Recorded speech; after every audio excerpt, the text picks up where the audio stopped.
So one thing I've always found interesting is that people will often talk about inspiration or personal heroes and things they look up to.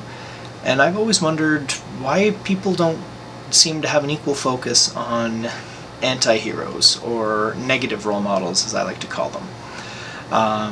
I think this has a lot of advantages. I find I learn a lot more quickly from mistakes and failures than I do from success. You know, when you have a success, you don't examine it critically. You just think, yeah, I'm awesome. This is great. And you just kind of keep on winging it. But when you have a crushing defeat, you kind of think, oh, what did I do there? What could I have done differently? What should I work on? And it forces you to grow and improve. So for that reason, I think focusing on negative role models is more effective.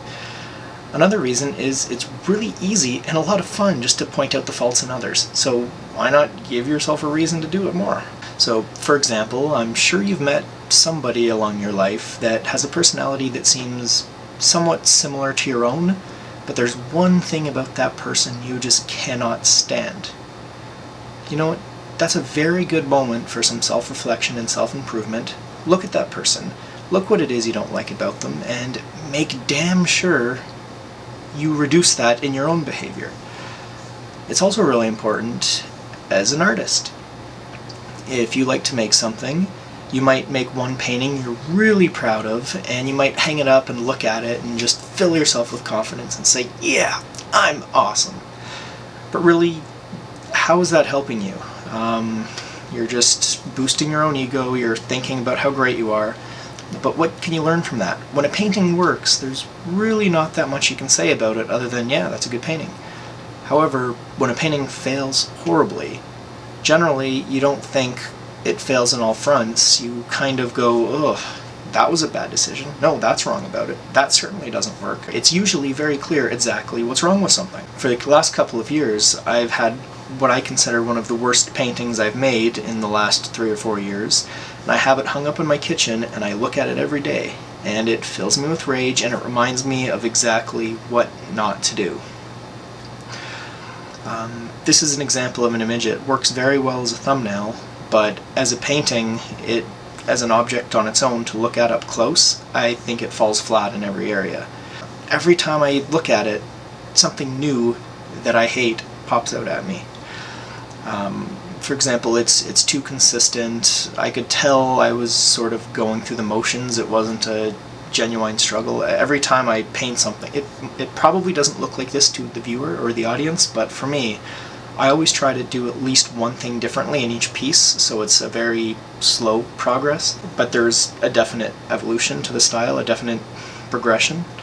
For this one, I can really tell I was just winging it and just being too easy on myself. I had a technique, it works, it stands out, the audience responds to it. I love painting this way. It really feels like a mark that just feels natural to me. It's the nice squeezing thick lines.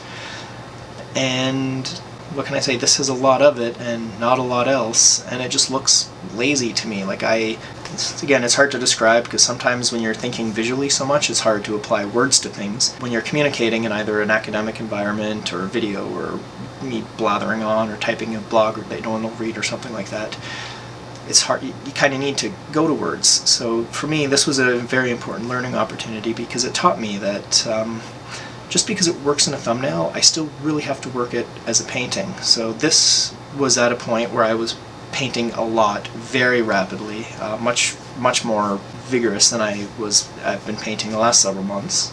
I was on a roll, but I was sort of painting too automatically. I thought I was starting to try to replicate what I had sketched out ahead of time, but it's not a sketch, it's a painting, so I have to take it in different directions and sort of look at the sketch and find out what it's telling me and push it in its own way. I don't know if that makes sense to anyone who's not a painter. When you're painting, you sort of see it as an object, and you might come up with certain ideas that you think are important, but you paint and it starts taking you in an entirely different direction, and this one feels like the painting wanted to go this way, but I said, nope, you're going this way, and the painting said, nope, I'm not having that, we're just gonna suck.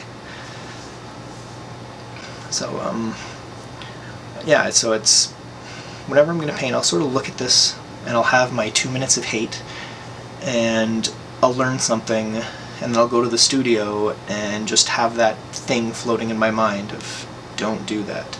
So yeah, so negative role models. I would encourage you all to find things that you do or people that you don't like and examine why exactly you don't like these things, and then make sure you don't have that in your own life. Negative role models. It seems to be an approach that very few people take, so I encourage you all to take it so I'm not the only one. I'm starting to feel a little weird. But that could be for other reasons.